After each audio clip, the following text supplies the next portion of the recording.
আসসালামু আলাইকুম সুপ্রিয় দর্শক, আমি আজকে আপনাদের জলপাইয়ের আচার বানানো দেখাবো। তার জন্য আমি আমার উপকরণগুলো নিয়ে নিয়েছি। জলপাইয়ের আচার বানাতে যেসব উপকরণগুলো লাগবে, প্রথমে আমি একটা হাঁড়িতে কিংবা কড়াইতে তেল গরম করে নিলাম। সরিষার তেলের ভিতরে রসুন, কিছুটা আস্ত আর কিছুটা থেতো দিয়ে দিলাম দারচিনি।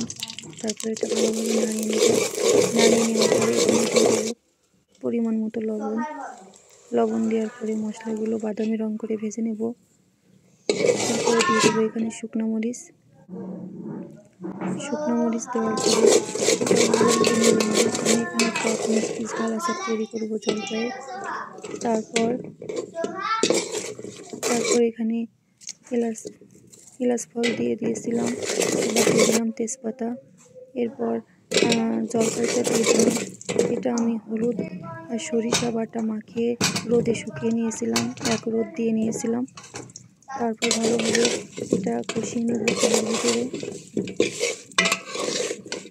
এটা যত কষানো হবে তেলের সঙ্গে রসুন সব উপকরণগুলো তত বেশি লোভনীয় হবে, অনেক বেশি মজা এই আচারটা খেতে। যেহেতু আমি এটা টক মিষ্টি ঝাল আচার করবো, এর সঙ্গে আমি সেটা চিনি যোগ করব। এটা ভালোভাবে অল্প আঁচে কষিয়ে নিতে হবে।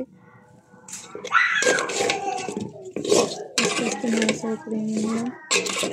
এতে আমি কিছুটা চিনি যোগ করবো। এবার আমি এখানে 3 থেকে 4 চামচ চিনি যোগ করেছি, আপনাদের পছন্দ অনুযায়ী কম বেশি দিতে পারেন।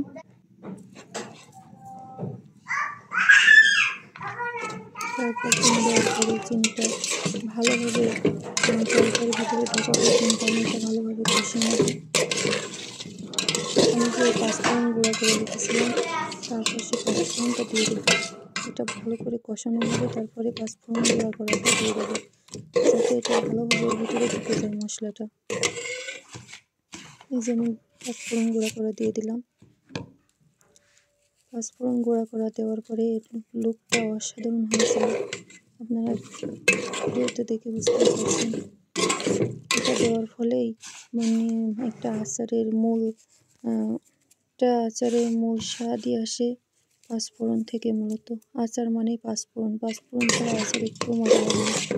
আমার কাছে মজা লাগে না, অন্য সবার কাছে কেমন লাগে জানি না। তবে আমি আচারে রসুন বেশি ব্যবহার করছি। কষাতে আমার এই আচারটা অনেক হয়ে গেছে। এই যে আমার আচার হয়ে গেছে অলরেডি।